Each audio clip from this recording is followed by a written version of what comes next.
What's up guys, Vyminal back at it again with another video, and this video is going to be all about BenQ Zowie's Dynamic Accuracy Technology, or DyAc for short. What is it and what does it do? Coming right up. Alright guys, so I've been using BenQ Zowie's XL2546 high-end 240hz gaming esports monitor, and it's right behind me. I've been using it for a few weeks to play Apex Legends, and I think the experience is absolutely sublime. But let me get this straight guys, this video is not about 240hz versus 144hz, and it is my personal opinion that you would get a very good experience playing games on any 144hz monitor or above. Okay, before we get into what DyAc is, I just want to explain, the end goal of gaming displays, gaming monitors. What does it aim to do? In the world of gaming displays, there is this phenomenon called eye tracking motion blur. And the end goal for all gaming displays is to reduce eye tracking motion blur to the highest level.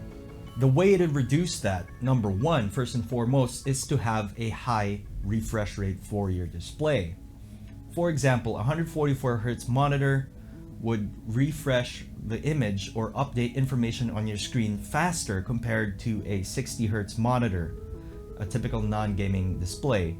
And in effect, that would give you a much smoother experience with less input latency, a better image clarity, and smoother motion, definitely making your game feel more responsive and natural. There's no question about it, guys. 144Hz should be the gold standard nowadays, but that, again, I digress. There is this technique in gaming monitors called backlight strobing. And what backlight strobing is that it inserts a black frame in between each frame before it refreshes, so that it reduces the amount of time the image is displayed on screen even further, giving you the effect of better image clarity. And basically every gaming monitor out on the market has their own version or implementation of ultra-low motion blur technology and backlight strobing.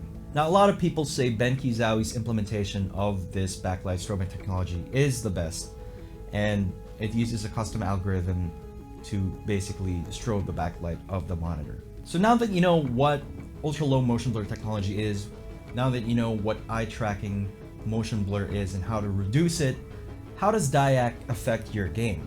In theory, it's supposed to make the image more clear despite really fast movements on screen. But to be completely honest guys, having used DyAc for a few weeks now and comparing it side by side to a monitor that doesn't have DyAc on, like another high refresh rate monitor, side by side, the only way for me to be able to tell the difference is if I record it and view it through a camera frame by frame.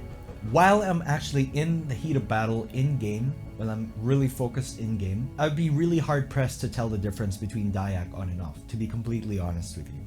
That's not to say the improvement doesn't exist, because if you see the video demonstration, you can clearly see a difference. But is it that big of a difference in real-world game performance? I wouldn't go out of my way to get a monitor with DyAc if you already have a high refresh rate monitor with you, because I'm sure you can get a satisfying experience with the current monitor you have as long as it's a high refresh rate monitor.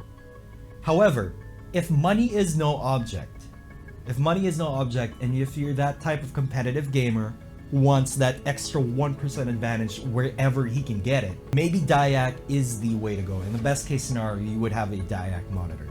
But unless that's the case, guys, I think I'd stick with your current 144Hz monitor and wouldn't go out of my way to get, something with DyAc. It is nice to have. It is nice to have, let me tell you that. Even if it's just knowing the fact that motion blur on screen is being reduced to the maximum amount. But it's definitely not a game changer. It's definitely not gonna instantly make you a better player. Some pros use DyAc, some pros don't. If you have a monitor that features DyAc, definitely leave it on, because it does not add any input latency whatsoever. And you can see in the video demonstration on how it makes the image just a tad bit more clear. So there you have it for this quick video, guys. I hope this informed you about dynamic accuracy technology and ultra-low motion blur backlight strobing. This has been Vyminal. I'll catch you next time.